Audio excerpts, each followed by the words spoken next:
ज्यांनी महाराष्ट्रामध्ये प्रबोधन केलं, स्वच्छता अभियान राबवले, हुंडाबळी त्या ठिकाणी नष्ट करण्याचा प्रयत्न केला, गाव स्वच्छ केलं, रात्री कीर्तनाच्या माध्यमातून लोकांची डोके साफ करण्याची त्या ठिकाणी ज्यांनी काम केलं, अशा प्रबोधनकार श्री संत गाडगे बाबांचं स्मारक या धुळे महानगरपालिकेमध्ये, या महानगरपालिकेमध्ये नाही तर आपण नगरसेवक म्हणून त्या ठिकाणी आपण प्रयत्न केले पाहिजे. त्या काळामध्ये आमचे नेते बाबासाहेब राजवर्धनजी कदमाने यांना त्या ठिकाणी काही शिष्टमंडळांनी भेटून सांगितलं की बाबा या धुळे शहरामध्ये गाडगे बाबांचं स्मारक व्हावं. मग त्यावेळेस आम्ही या महानगरपालिकेचं डिझाईन बनवायचं काम त्या ठिकाणी चालू होतं आणि शासनाला प्रस्ताव देखील या महानगरपालिकेचा त्या ठिकाणी भैयासाहेब चालू होता. त्यावेळी बाबांनी सांगितलं की धुळे शहराच्या मध्यवर्ती ठिकाणी आणि त्या गाडगे बाबांचं जे कार्य होतं संपूर्ण महाराष्ट्रात त्या ठिकाणी स्वच्छतेच्या माध्यमातून स्वच्छता अभियान राबवलं आणि महानगरपालिका असेल, ग्रामपंचायत असेल, जिल्हा परिषद असेल, नगरपालिका असेल, या आपल्या स्थानिक स्वराज्य संस्थेचं कार्य देखील गाडगे बाबांच्या मार्गदर्शनाने त्या ठिकाणी आजपर्यंत चालत आलेलं आहे.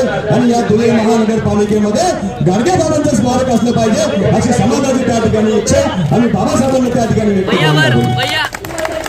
बाबांनी क्षणाचा निर्णय करता गाडगे बाबांपेक्षा कोणी लोक नाही आणि निष्काम करून लोकांचं त्या ठिकाणी गाडगे बाबांचं स्मारक हे संजीव महानगरपालिकेमध्येच होईल छान सगळ्या समाजाला त्या ठिकाणी आणि त्या दिवसापासून गाडगे बाबांच्या स्मारकाचा प्रवास चालू झाला. गाडगे बाबांचा स्मारकाचा प्रवास गेल्या 16 वर्षापासून चालू होता.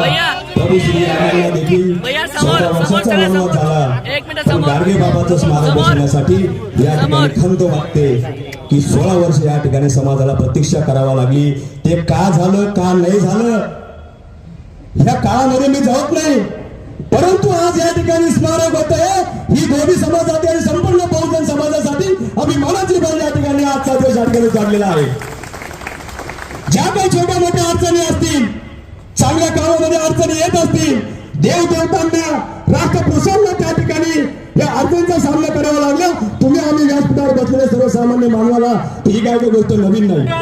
ज्या काही अडचणी होत्या त्या ठिकाणी तुषार भावाने आम्ही धुळे शहराचे आमदार धर्मेंद्र आणि भजनकर त्या ठिकाणी गेलो आणि भैयासाहेब 23 तारखेला गाडगे बाबांची 150वी जयंती आहे आणि आपल्या हातून हा ऐतिहासिक सुवर्ण क्षण त्या ठिकाणी आपण त्याचं उद्घाटन केलं आणि म्हणलं त्यांच्या कानावर